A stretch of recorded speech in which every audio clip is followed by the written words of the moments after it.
Hello दोस्तों, स्वागत है आपका हमारे YouTube channel study for exam and knowledge में। आज हम लोग डिस्कस करने वाले हैं फाइलम पोरीफेरा। फाइलम पोरीफेरा संघ के जो ऑर्गेनिज्म है उसके बारे में हम लोग डिस्कस करेंगे और साथ साथ फाइलम पोरीफेरा के जो जनरल कैरेक्टर हैं उसके बारे में हम लोग बात करेंगे। तो आज हम लोग फाइलम पोरीफेरा डिस्कस करेंगे। जो फाइलम पोरीफेरा है, फाइलम प्रोटोजोआ में विकास के बाद फाइलम पोरीफेरा का निर्माण हुआ है। यानी यूँ कह सकते हैं कि फाइलम पोरीफेरा के ऑर्गेनिजम्स में विकास के फलस्वरूप फाइलम पोरीफेरा के जीवों की उत्पत्ति हुई है। तो प्रोटोजोआ से पोरीफेरा की उत्पत्ति हुई है, यह मान सकते हैं। तो फाइलम पोरीफेरा जो है यह हमारा टीजीटी, पीजीटी, एलटी ग्रेड और केवीएस, इसके साथ साथ नीट के एग्ज़ाम के भी पॉइंट ऑफ व्यू से बेहद महत्वपूर्ण हो जाता है। तो यह जो टॉपिक है, यह जो टॉपिक आज का है हमारा बेहद महत्वपूर्ण है।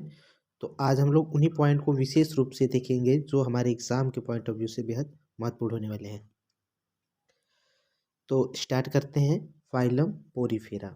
जैसे इसमें बताया गया है फाइलम पोरीफेरा, यानी पोरीफेरा का जो मतलब है या जो अर्थ है, तो पोरी का अर्थ होता है पोर, पोरी का अर्थ होता है पोर, और फेरा का अर्थ है बियरेस।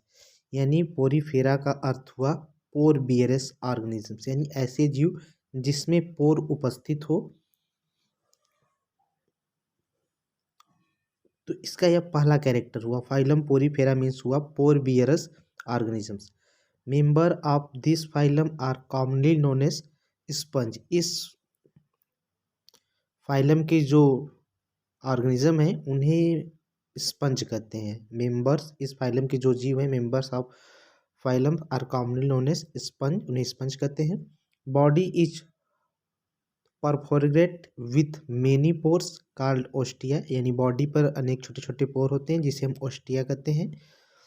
Ostia a mouthlets, ostia a mouthlets and enter the waters, यानी ओस्टिया से जो वाटर होता है शरीर में प्रवेश करता है।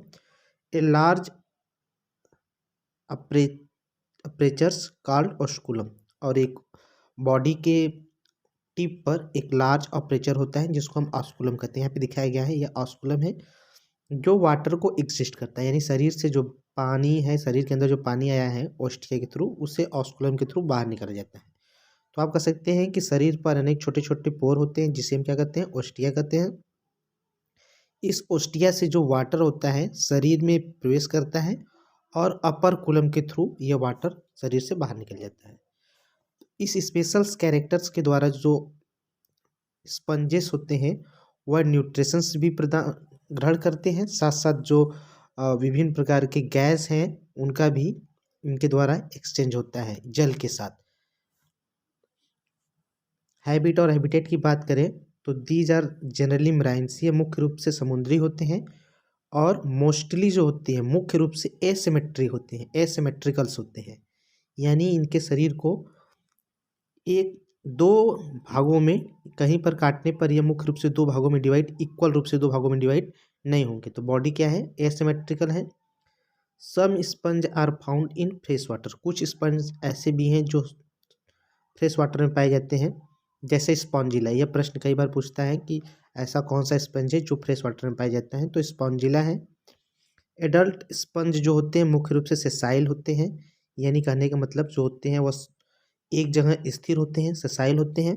बट इनका लार्वा जो होता है, लार्वा आर मोटिबल्स, यानी लार्वा जो होता है वह गतिशील होता है।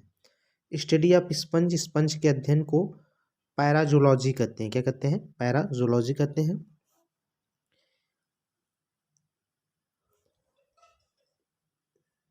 These are primitive multi cellular animals, यह जो होते हैं प्रिमिटिव मल्टी सेलुलर एनिमल्स हैं and have cellular level organisms. ये क्या है, सेलुलर लेवल ऑर्गेनिजम्स। जैसे कि प्रोटोजोआ में सेलुलर लेवल ऑर्गेनिजम्स नहीं पाया जाता था जीवों में, तो यहाँ पे इसका एक बहुत ही महत्वपूर्ण कैरेक्टर यह शो करता है कि इसमें बॉडी जो होती है वह सेलुलर लेवल की होती है। क्या होती है, सेलुलर लेवल की। लेकिन इसमें टिश्यू अभी नहीं पाए जाते, टिश्यू नहीं पाए जाते।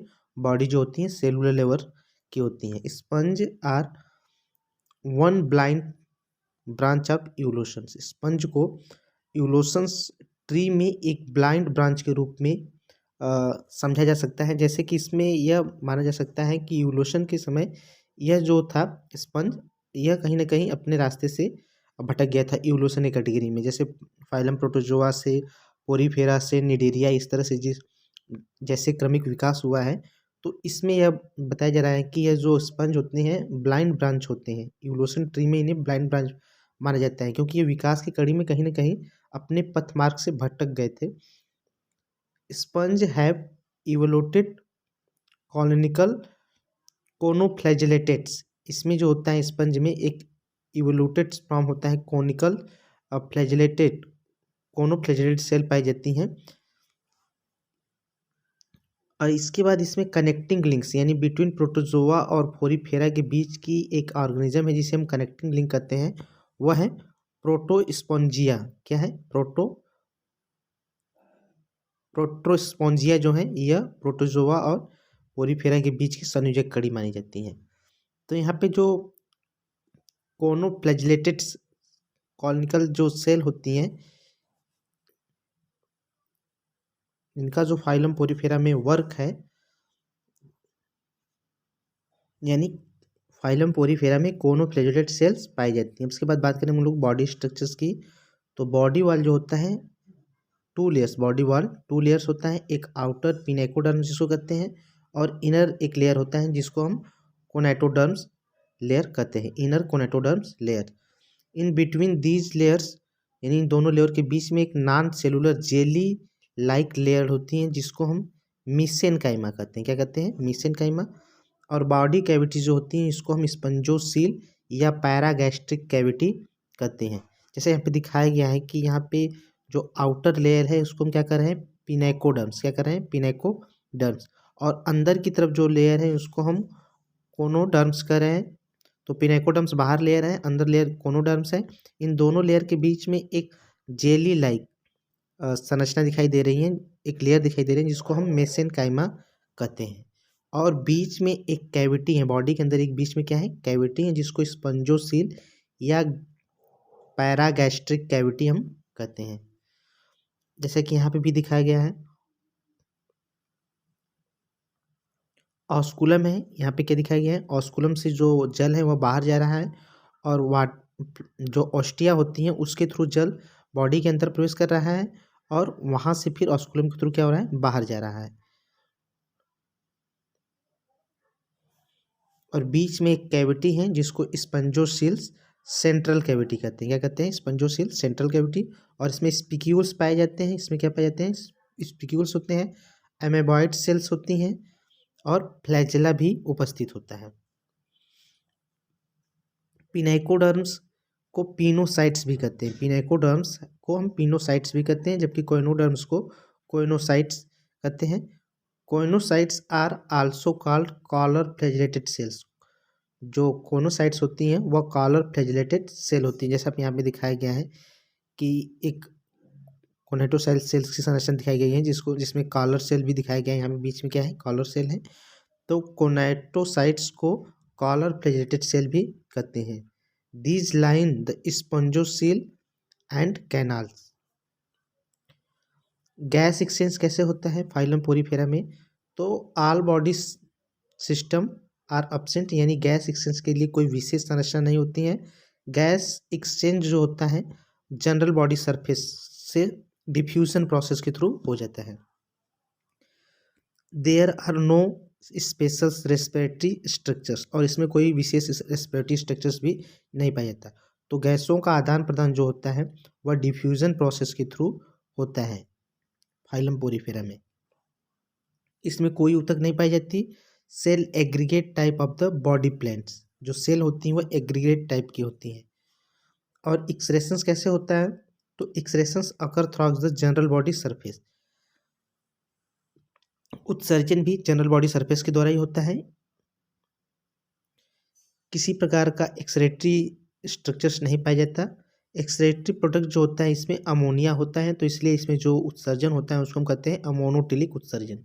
क्योंकि ये जल में निवास करते हैं तो इसमें मुख्य रूप से जो वेस्ट प्रोडक्ट होता है वह अमोनिया होता है, तो इसीलिए इसको हम अमोनोटिलिक उत्सर्जन कहते हैं। स्पंज जो होते हैं, sponge are not found in cold water, यानी ये ठंडे वाटर में नहीं पाए जाते।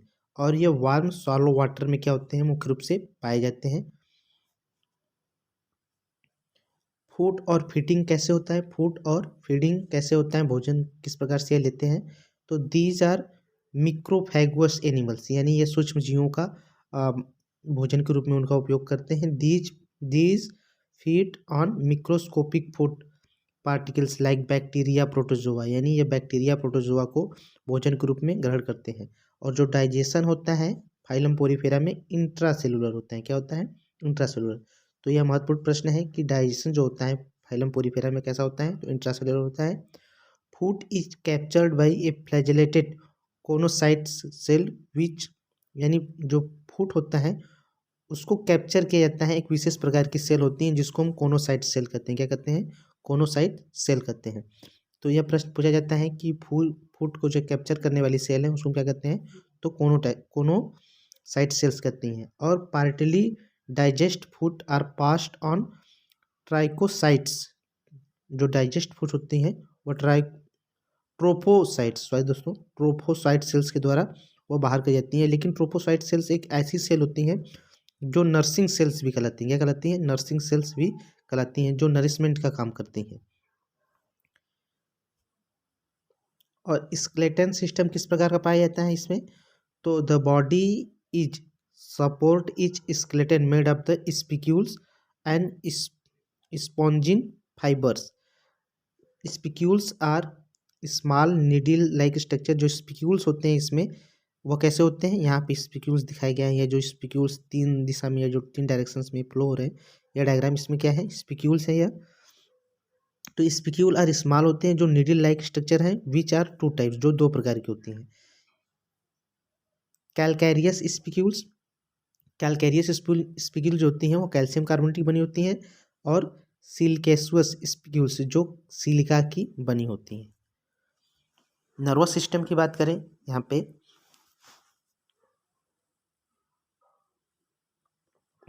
तो फाइलम पोरीफेरा संघ के जो जीव होते हैं उसमें देयर आर नो न्यूरॉन्स, इसमें कोई न्यूरॉन नहीं पाई जाती, but these are sensitive to external environment. तो फाइलम पोरीफेरा में किसी प्रकार का न्यूरॉन्स नहीं पाया जाता, लेकिन यह बाहरी वातावरण के प्रति क्या होते हैं, संवेदी होते हैं। पिनेकोसाइट्स आर कंट्रैक्टिकल सेल्स, इसमें जो पिनेकोसाइट सेल्स होती हैं वो कंट्रैक्टिकल सेल्स होती हैं।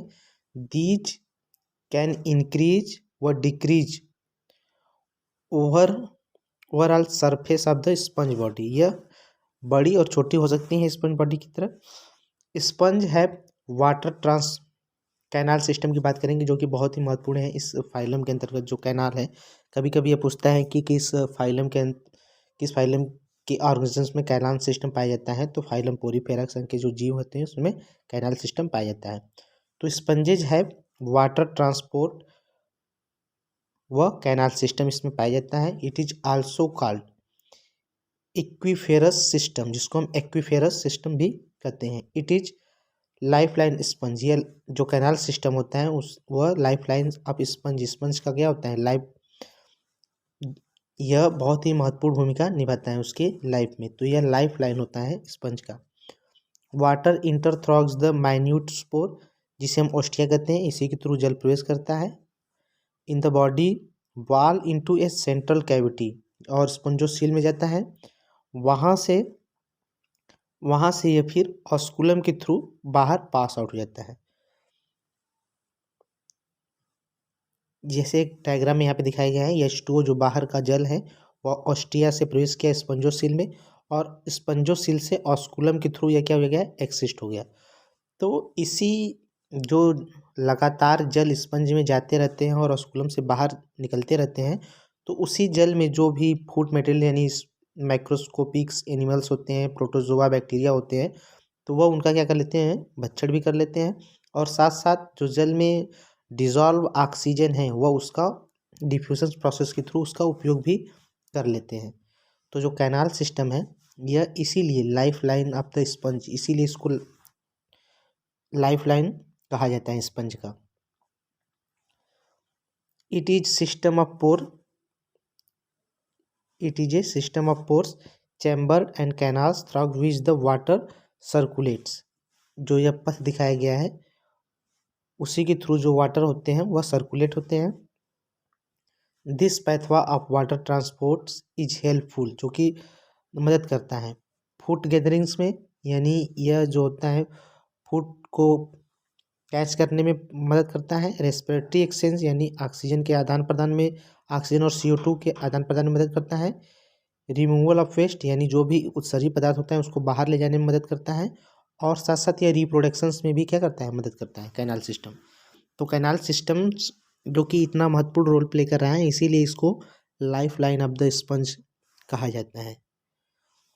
रिप्रोडक्टिव सिस्टम की बात करें तो sex are not separated, these are hermaphrodite animals, यानी ये हर्माफ्रोडाइट होते हैं। कहने का मतलब कि इसमें एग और स्पर्म का प्रोड्यूस जो होता है, egg and sperm are produce by same individuals, यानी एक ही जीव के द्वारा एग भी प्रोड्यूस किया जाएगा और स्पर्म भी। तो ऐसे जीव को हम क्या कहते हैं, हर्माफ्रोडाइट कहते हैं। रिप्रोडक्शन सिस्टम में रिप्रोडक्शन जो होता है असेक्सुअल भी होता है, उसमें सेक्सुअल भी रिप्रोडक्शन देखने को मिलता है। तो असेक्सुअल रिप्रोडक्शन जो होता है वह फ्रेगमेंटेशंस के द्वारा हो सकता है, बडिंग के थ्रू हो सकता है, ब्रांचिंग के द्वारा हो सकता है, और गेम्यूल फॉर्मेशंस के थ्रू भी हो सकता है। गेम्यूल फॉर्मेशंस के थ्रू भी असेक्सुअल रिप्रोडक्शन हो सकता है। तो फ्रेगमेंटेशंस में क्या होते हैं कि स्पेक्यूल्स जो होते हैं वो छोटे छोटे टुकड़ों में टूट जाते हैं और प्रत्येक टूटा हुआ टुकड़ा क्या करता है, नया स्पंज बना लेता है। तो इसी प्रोसेस को हम फ्रेगमेंटेशंस कहते हैं। बडिंग में एक आउटग्रोथ लाइक संरचना बनती है जो मैच्योर होने पर मेल स्पंज से अलग हो जाते हैं, तो और एक नया स्पंज डेवलप कर देती हैं। तो इस प्रकार के हम रिप्रोडक्शंस को बडिंग कहते हैं। उसी तरह से ब्रांचिंग और गेम्यूल्स का भी एक प्रकार के असेक्सुअल रिप्रोडक्शंस के पार्ट हैं। Sexual reproductions is formations by gamete. इस सेक्सुअल रिप्रोडक्शंस में क्या होता है, गैमीट का निर्माण होता है।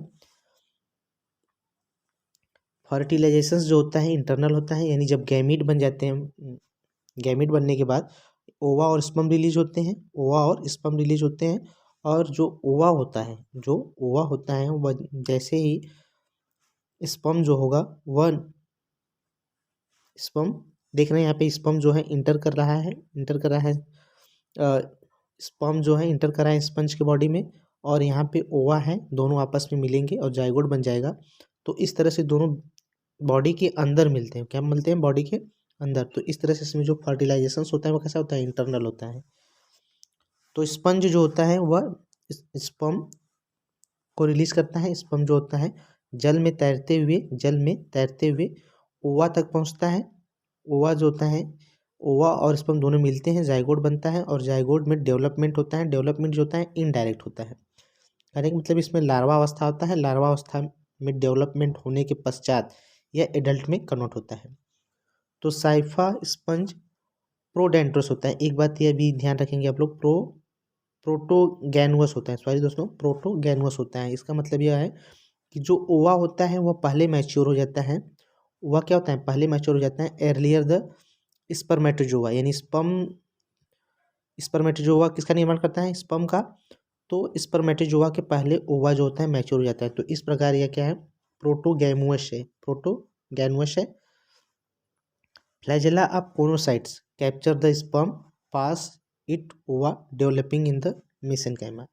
अब जब स्पर्म रिलीज हो जाता है वाटर में, तो जो फ्लैजेला होता है कोनोसाइट्स, यानी फ्लैजेला ऑफ कोनोसाइट सेट्स की जो फ्लैजेला होती हैं वह स्पर्म को कैप्चर करती हैं और उसको ओवा तक पहुंचाती हैं। यहाँ पे ओवा और स्पर्म दोनों फ्यूज करेंगे और क्या बन जाएगा, जाइगोट। और जाइगोट में फर्दरली जो डेवलपमेंट होगा, यानी इसमें लार्वा अवस्था आएगा, यानी इनडायरेक्ट डेवलपमेंट होगा। लार्वा अवस्था के बाद ये किसमें बदल जाएगा, एडल्ट में। तो इस तरह से इसमें जो सेक्सुअल रिप्रोडक्शन होता है वह कंप्लीट होता है।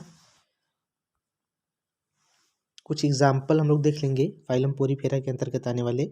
स्पंजिला जो होता है यह फ्रेश वाटर में पाया जाने वाला स्पंज है।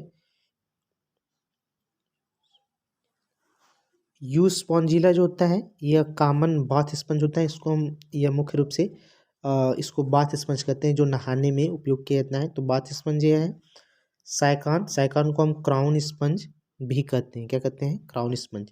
तो कभी क्राउन स्पंज आए तो क्राउन स्पंज किसे कहते हैं, तो साइकानो कहते हैं। फ्रेश वाटर स्पंज कौन है, स्पॉन्जिला है।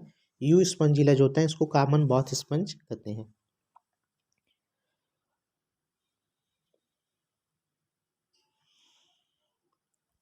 और इसके साथ साथ कई बार पूछा गया है कि बोरिंग स्पंज किसे कहते हैं। तो क्लियोना क्या है, एक बोरिंग स्पंज है जो सल्फर प्रोड्यूस करता है, सल्फ्यूरिक एसिड प्रोड्यूस करता है। क्या प्रोड्यूस करता है? Sulphuric acid. यह जो एसिड होता है पर्ल इंडस्ट्रीज में, पर्ल इंडस्ट्रीज के लिए क्या होता है? हार्मफुल होता है, क्योंकि यह ऑयस्टर के विकास को क्या करता है? रोकता है। तो यह पर्ल इंडस्ट्रीज में क्या है? हार्मफुल है। तो यहाँ पे पहले डायग्राम में दिखाया गया है साइकान है, और दूसरे डायग्राम में यूस्पोंजिया है, और तीसरे डायग्राम में जो है स्पॉन्जिला है। तो यह फ्रेश वाटर स्पंज है, यूस्पोंजिया जो है कॉमन बाथ स्पंज है, और साइकान जिसको हम क्या कहते हैं? Crown sponge. और बोरिंग स्पंज किसे कहते हैं? तो क्लियान को बोरिंग स्पंज कहते हैं। आशा करते हैं कि आपको वीडियो पसंद आएगा। वीडियो पसंद है तो वीडियो को लाइक करें। Thanks for